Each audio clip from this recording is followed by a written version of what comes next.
How's everybody doing? Good to have you here with us at Geopolitics in Conflict show. We're so excited to be here. Oh Oh, no. good. Your cell phone is working. That's fine. How are you? I'm doing great. And there's a Good. lot of crazy stuff going on in the world. And I'm doing better. David, I'm doing better because I had my coffee. I have my coffee too. Oh, that's your coffee. Oh, interesting. So I had coffee at home. Cold coffee, is that what it is? It is. It's iced coffee. Now, would you believe that I never had iced coffee in my life? No way. Yeah. I think you're missing out, guys. If you like iced coffee, No. put it in the Oh, chat. don't go Yes. for it. Go for traditional Yes, coffee. iced Actually, I'm coffee. thinking one day, believe it or not, what would you guys? Would you like to see me how I prepare my coffee at home? Yes. Maybe we'll do Yes. that one day. Well, I'll do it just for the video. Usually, You know what? We I'm have a an bit. Instagram. I know, but I'm a private guy. I like know. my privacy, but I don't mind sharing with our viewers really the steps how I make coffee. I think that's a great idea. Okay. And guys, if you want to see that, we have an Instagram. So I think it's this one. Here we go. We have an Instagram, Geopolitics it's at Geopolitics and Conflict. David has a Twitter at Oualaalou, and we have a TikTok. We actually now have a Threads also. We just started a Threads. So if you guys want to follow us on Threads, check it out. And our TikTok is at Geopolitics and Conflict. So we actually have a full, Oh, that's it. I'll do it. We'll do it. We'll do so it. Guys, if you want to see David make his coffee, which is kind of like a work of art, it's going to go up on our Instagram. Perfect. We're going to do Instagram stories where we show you doing your Actually, coffee. that's a good idea. Why not? Let's Yeah. just start sharing somehow, or Yeah. we just like everybody else. We live like every Yeah. normal life. How about we just start sharing some? I stories, would huh? you guys like What? to know a little bit more about us? Yeah, I mean, why you know, not? you see us all the for it. time. I'm for it. I'm for it. Sometimes it's nice to stay away from geopolitics. I don't agree. you? I Yeah. agree. But today we're gonna have to talk about what's at the heart of geopolitics. God, some crazy What's at the stuff's heart of going it? on. Yeah. Before we launch into this, what are we have for tomorrow? By the way, Tomorrow, you guys, we have something very, very special, and that is Scott Ritter. We are doing an interview with Scott Ritter. Is it live or is it recorded? it will be live conversation. Live conversation. I'll have an in-depth. Do you know that we both of us from the military intelligence, Mhm. except that he was in the Marines, I was in the Army.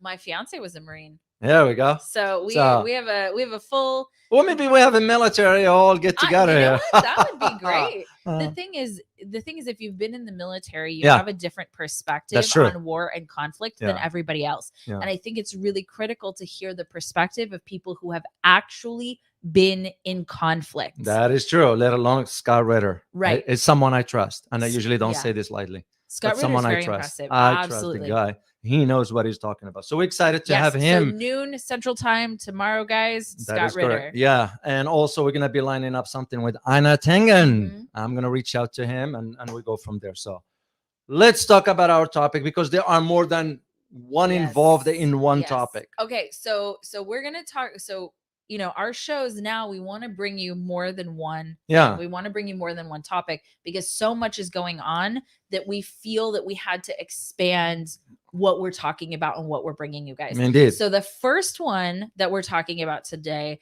is Zelensky's being very hot-headed.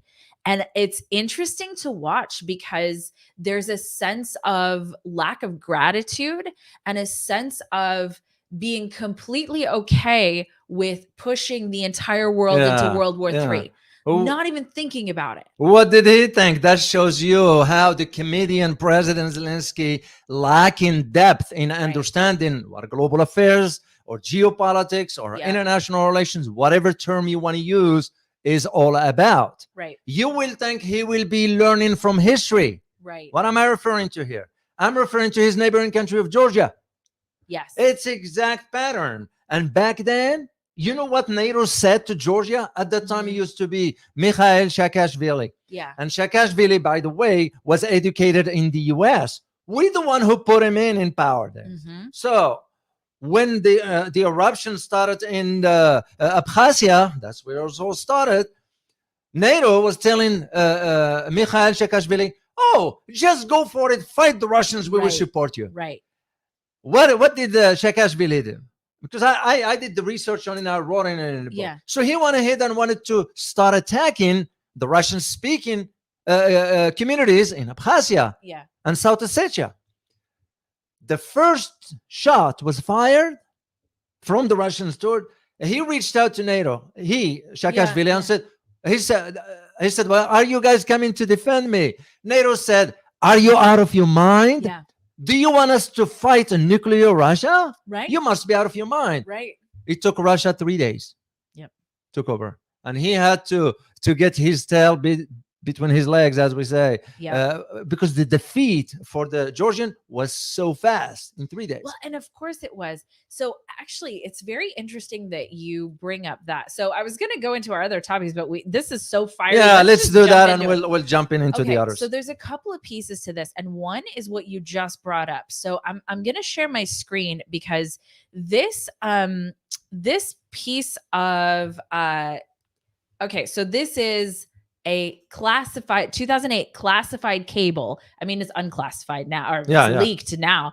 Yeah. From the then American ambassador to Russia, William Burns. Okay, so this is very interesting. So I'm going to share this. We found this on Twitter of all places. So Twitter is actually a very interesting place to find, to find some of the really good research that other people have done. So let me share this communique. Let's share it. Okay. So this is Thomas Fazzi. I don't know a ton about him, but listen to this. So Russian opposition, neuralgic and concrete. Number 5, Ukraine and Georgia's NATO aspirations. So this is from 2008. Yeah. NATO's aspirations not only touch a raw nerve in Russia, they engender serious concerns about the consequences for stability in the region. Not only does Russia's perceived encirclement and efforts to undermine Russia's influence in the region, but it also fears unpredictable and uncontrolled consequences, which would seriously affect Russian security interest. Experts tell us that Russia is particularly worried that the strong divisions in Ukraine over NATO membership, 2008, remember, with much of ethnic Russian community against membership, could lead to a major split involving violence or, at worst, civil war. In that eventuality, Russia would have to decide whether to intervene, a decision Russia does not want to have to face. So that's a very interesting communique, I guess. I don't know what to call that, leaked communication, but it is in 2008 talking about sort of what we're talking about here, which is Ukraine joining NATO. And I think it's exactly what you're talking about, David. Georgia had the same aspirations, and a very similar thing is happening to Ukraine right now, don't you think? Yeah, for sure. So would you like to see the tweet that Zelensky put out, the seething tweet that he put out en route to Lithuania for the NATO summit? All right, let's see that. All right, let's see. I'm going to share it, guys. All right, so this is straight from Zelensky. Can you see it, David, or do you want me to read it? No, you can read it. Okay. Yeah, I can see it. I know it's kind of small text, so maybe I'll try and make it bigger for you guys. No, that's right. Yeah. All right, so this is kind of what started the heat. This is from Zelensky's Twitter, right? Like you guys can see it. This is from Zelensky's Twitter. We value our allies. We value our shared security, and we always appreciate an open conversation. Ukraine will be represented at the NATO summit in Vilnius because it is about respect. Interesting, right? But Ukraine also deserves respect. Now, on the way to Vilnius, we receive signals that certain wording is being discussed without Ukraine. Interesting. Yeah. What right does Ukraine have? He doesn't know. He's a comedian. The And guy's comedian doesn't understand this kind of right. stuff. No, and I think that's very, very true. And I would like to emphasize that this wording is about the invitation to become NATO member, not about Ukraine's membership. It's unprecedented and absurd when time frame is not set neither for the invitation nor for Ukraine's membership. This is really key right here. While at the same time, vague wording about conditions is added even for inviting Ukraine. It seems there is no readiness neither to invite Ukraine to NATO nor to make it a member of the alliance. This means that a window of opportunity is being left to bargain Ukraine's membership in NATO in negotiations with Russia. And for Russia, this means motivation to continue its terror. Uncertainty is weakness. And I will openly discuss this at the summit. To me, Yeah. this doesn't feel like uncertainty at their part. Yeah. He doesn't know. He doesn't know. It feels like they just don't want it. They can't. That's the short answer. They can't. Of course they can't. Yeah. Of course they can't. Because if they did, what would happen? It's a red line for Russians. So that is the reason why. So I just put this image here for the comedian president. Put it back up really quick. Let's take a look at it because he's in that picture. Yeah, because I read up on the. I'm sorry, the other one. Oh no, you're fine. Oh, hold on. Yeah, right here. No, it's one of these. it's right here. This one, right there. Okay, let's see it. Yeah. So, what's interesting about this is who's in the picture. Mm-hmm. So, who do you see on the picture? All right, so we have. You got France, Italy, Canada, France, Canada, Italy. The European representative, and of course, U.S. president, and the Canadian president Zelensky. Well, the idea that for them to be thinking, for him to be thinking, meaning comedian Z, for him to be thinking that he was hoping that's gonna be the conversation about admission. That's what it was. The NATO summit in itself ended now without Ukraine becoming a member, and it won't. It will never, because that's a red line for Russia. NATO understands. And even now with France declaring that they might end up sending long-range missiles, Russia already came up and said, you know what? We consider that a threat to our security. Why do you think Lavrov said that? Well, first of all, I think because it is. Yeah, to a degree. Yeah, but also because that's how they activate their nuclear doctrine. Yeah. Russia has in its doctrine, and I intend to discuss this in detail tomorrow with Scott, because he knows a little bit. He knows more about this. Yeah. It's because Russia, in its doctrine for nuclear use, is if there is even a threat to its security, it will deploy tactical nuclear weapons. So that is the reason why Lavrov said what he said. So the question that we need to ask is, what did Ukraine get out of NATO? I mean, when you look at a picture like that, this one right here. Yeah. No. When you look at a picture like this, when you look at another picture like this one here, which is very humiliating. Oh, it's so This is a very humiliating. So that's another word of saying, shut up, we'll decide for you. You know, that's again gives me an idea. Comedian Z is not well equipped to understand the depth of geopolitics. He's a comedian. Yeah. What would you expect? So the question becomes for Ukraine, is Ukraine now, which I don't think so, waking up to the reality? For him to be now this harsh, they just shrug their shoulder. NATO, just shrug their shoulders. With that.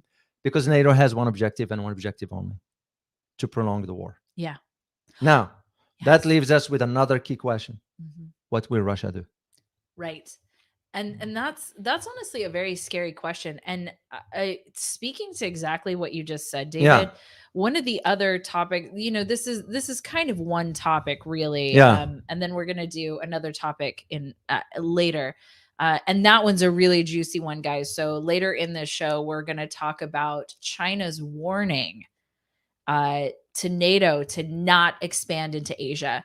But so stay tuned, stay on the show, and we'll talk about that after this. But one of the very interesting things that's happening, so Trudeau is doubling troops in Latvia. Oh, you mean dictator Trudeau? Yes. Oh, okay. Who is on that picture also? Yeah, right? it's there he is. Right next to Zelensky, I think. No, hold on. Yes, he is. Yep. That's dictator Trudeau right there. Yeah. So as I said earlier, just to go back before you continuing your point here, if you see who's in a picture, you got the weak, incompetent Olaf Scholz. You got the sleazy Macron. Yeah. Okay. Yeah. I don't even recognize this individual here from this distance here. Then you got, of course, our Uncle Joe. Then you Mhm. got comedian Z. Then you got dictator Trudeau. Then you got the flip flopper Georgina. Yep. Yeah. Yeah. Then She you did flip got, flop. this is Yep. what's his name? Michel. He's the representative also for the EU. Then you got the commissioner of the EU, which, by the Yeah. way, her case with the bribe from Pfizer was swept under the rug. Yeah. But there is one key for her why she's in a picture. Why? Why do you think she's in picture? Can anybody guess? Can you guys guess? Can you type on the chat room why she was in a picture? That's a great question. Yeah, guys, let us know. Why do you think Yeah. she's in the picture? Yeah. How about if we give them a few? I think few we're gonna minutes, have to give them a few a minutes. few minutes because it takes a while to get there. So the idea of the what was I saying before that? So the idea for Ukraine now to be thinking in terms of Yeah. because it's a logical question. What did Ukraine gain out of? It was all the hoplala Right. about Ukraine. We're gonna talk. They Right. didn't even talk about the threat to the nuclear power plant in Zaporizhzhia. Yeah. They didn't even talk about that. Which Putin told them to talk about that. Which shows you where the priorities are. Right. And again, for me as a geopolitical analyst, Yeah. it gives me great confidence to say that the objective is to prolong the war. So speaking to that, this is very interesting, David. Yeah. So this is from the CBC. So Canada, so I'm quoting from the CBC, Canada plans to more than double the size of its contribution to a NATO mission in Latvia by adding 1,200 military personnel, so 1,200 military Mhm. personnel to Mhm. its contingent there. Prime Minister Justin Trudeau announced on Monday. It'll be, okay, listen to this. It'll be a gradual deployment of troops and some new equipment to create a persistent presence in the Baltic country. Canada has roughly 1,000 soldiers deployed to Latvia right now, which is not very many, quite Yeah. frankly. With the extra forces, including 15 Leopard, 2 A4M tanks, the contingent will swell to 2,200 over the next few years. Yeah. Full deployment won't be complete until 2026. Uh-huh. The Liberal government has earmarked $2.6 billion for the deployment over 3 years, but it's tapping into previously announced funds from the 2022 federal budget, $1.4 billion to pay for it. Here's what this says to me. Exactly what you're talking about. Yeah. They have plans to fully deploy during the time until 2026. Yeah, because that's the intention of NATO is to extend the conflict of Ukraine. And by the time we get closer to concluding that chapter, they'll change direction to Asia, which we will get into Yes. that later. Also, But the 2.6 billion. idea of the nature of the weapons that's going on based Yeah. on what they say. Remember, there's one thing with NATO you have to always understand. What NATO says publicly versus what it does privately. Right. They are never the same. And there is a reason to that. Because in a military setting like this, NATO will have to project the idea of unity when there is none, let alone. I looked at the charts. I wish I could have kept it for how many countries are contributing to. They're only about 17 countries is contributing to NATO's budget. That's it. And you know how many members in NATO? Right. There are 32. And primarily 31 rather. Who is contributing? The US at the top. Yeah. US at the top. So the idea for them to be thinking NATO, or for French president's statement that we're going to be sending long range, let alone the US, we're talking about F-16s. Yeah. That's why Lavrov, Foreign Minister Sergei Lavrov said what he said, is because anytime Russia mentioned the word, we will consider that as a threat to our security, which means the whole Russian Federation, because that's how they can activate the doctrine for usage of nuclear weapons. So the fair question to ask, are we on the verge of a nuclear exchange here? Well, and I think that that's maybe what happened here is Zelensky calling for and so hot-headedly calling for Ukraine to join NATO. Yeah. And for a time frame for Ukraine to join NATO. How does he not see what that turns into? No. Because a hot war with a nuclear power, everyone loses that Yeah. situation. It's not he doesn't see it. He doesn't understand the depth of Yeah. it. He doesn't understand the depth of. Yeah, otherwise, you would have learned from history as far what happened to Right. Georgia. Do you hear anything about Georgia now? Nope. No, you that's sure it. It's do over. not. Yep. Because Georgia was also a red line for Russia, Yeah. and they made it clear. And NATO just pushed Mikhail Saakashvili, the idiot guy. He was another idiot Yeah. too. He was educated here in the U.S. and it's kind of like, what are you doing? Yeah. I'm not saying, they should be afraid or scared of Russia. That's not what I'm saying. Right. All I'm saying is Russians, in this case, the government, doesn't bluff. Yeah. This is not us. Yeah. Because we tend to bluff. Yeah. And I'll give you a quick example. Absolutely. What yeah. did we say back in Syria when President Obama or Obama was president? I don't like to use the term president, by the way, when someone leaves office. Yeah. Why are we doing that? Do you know Former why? President? Yeah, you know why? Because we're still with that mindset of the Brits. Yeah. Once you're done your service, that's it. So when Obama was in power in 2008, he said that, the usage of chemical in Syria will be a red line. What did we do? We back down from that. Yeah. So Russians tends not to do that. North Koreans tends not to do that. They just tested a ballistic missile yesterday as a response to the US.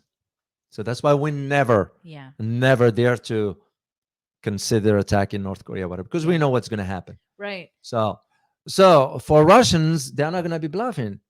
They are not bluffing about Ukraine either. That's a red line. I believe that. NATO understands. And if NATO gets involved in a war with Russia, we all know what it means. Yeah. Russia has the means. Yeah. It has the means to obliterate the entire Europe in no time. Yeah, in no time. Yeah, and they're not going to do that. Yeah. Because the narrative has always been, Russia wants to dominate Europe. They're not interested in. Right. They're not. They seem interested in defense.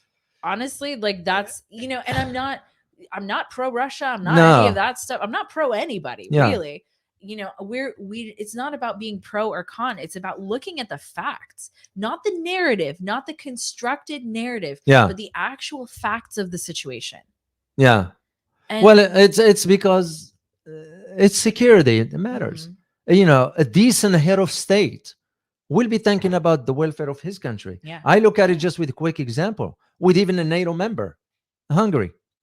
The Prime Minister, Viktor Orban, he just blocked EU financing for Ukraine for next year. And he's like, no. Yeah. Because why? And his argument, which is a logical one, why will he put the welfare of a Ukrainian before his own people? Right.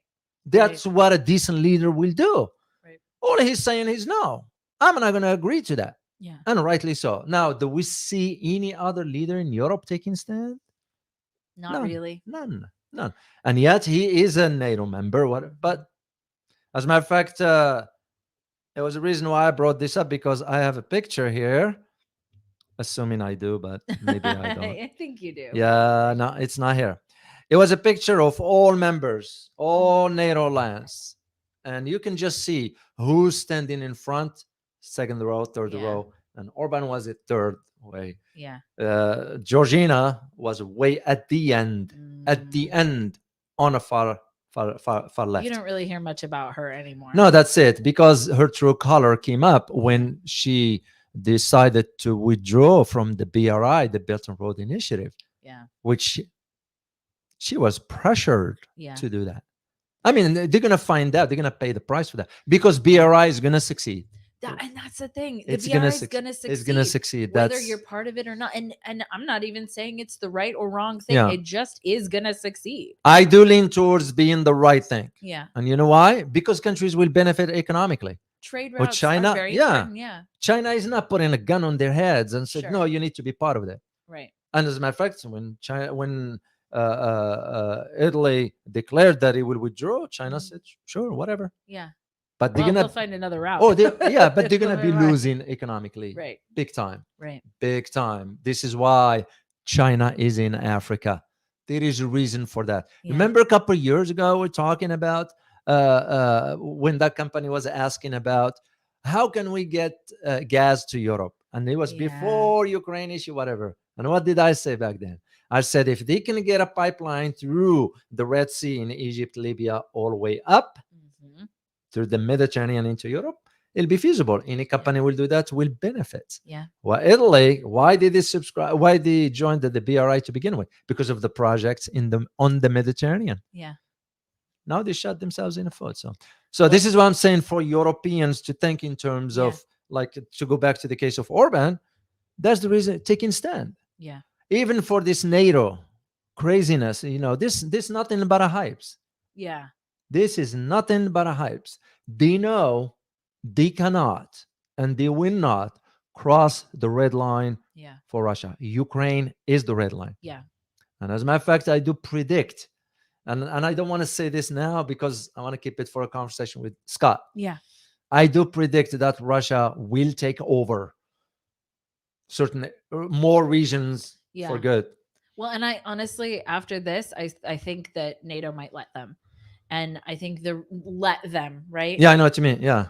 Because this is getting hotter. And the one thing that this shows me is that I feel that if NATO was very confident that Russia would back down, or they could take over Russia easily, or they could defeat Russia easily, they would have handled this very differently. Yeah. But to me, this seems like perhaps the first real indication that NATO is not confident that this would not go south very quickly. Yeah. And I think that I don't know whether they anticipated being at this point at this time, but it seems that they are very much not willing, because they know that this would deteriorate very fast. I do think they did anticipate that.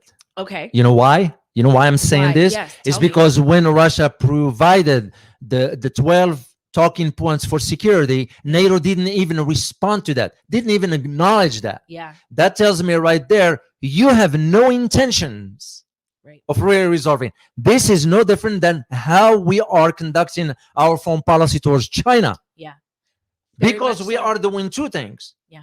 Here we are sending officials to China, but on the other hand, we are still undermining and creating tensions, which means we have no intention whatsoever to really sit down and negotiate with the Chinese on an equal footing. Right. That's exactly the behavior I've been noticing from NATO, and I think they are realizing that and they are seeing it. Yeah. So they know now, we've gone too far, too late now. Yes. Yeah. Because any retreat from them will be interpreted as a defeat. As a defeat. You're absolutely Simple right. as it is. You're They absolutely won't right. want. So what's left? What options left? Yeah.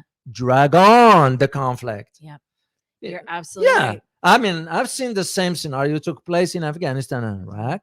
We could have withdrawn way before. Yeah. But because of the notion how it's going to be perceived, here is a superpower, couldn't defeat some homies with some AK-47 from 1960s. Right. And yet they end up the one driving us out. Right. So we end up having to leave. That's the same scenario I see with NATO. Yeah. And NATO will not want, but the only option left for them now is keep dragging it slowly. Yeah. So, and this is where we'll pivot into our second topic about Canada, why Canada is sending that stuff. Well, hold on. I want to show a picture of Zelensky first. But first, we want to say thank you to... Oh, yeah. We have a couple of these, Yeah, actually. We want to say... Do you want to do it? No, or you do want it. me to You do Okay. it. Yeah. So, you have better eyes than me. Osiris the Great, thank you very much. We see you every time. Thank you so much for being with us. And then we have Route 55 Qatar. Thank you very much. We appreciate it. We appreciate your support, guys. We all do of this you. show for you. We're a small crew, but we do it for you guys. So thank and, you. And for that person who said we have to figure out the sound, would you please put $4,000 on the table? Because that's how much it costs per month for a sound technician. We will greatly appreciate it if you could. So I want to show this photo of Zelensky because there's something about optics that's just, so this picture has been floating around the internet, and there's a couple of, let me see, did it show up? There it is. Oh, add to stream. There you go. So this is from the Babylon Bee because I thought this was hilarious. The title that they put, "Embarrassed Man Could Have Sworn Invitation Said Costume Party."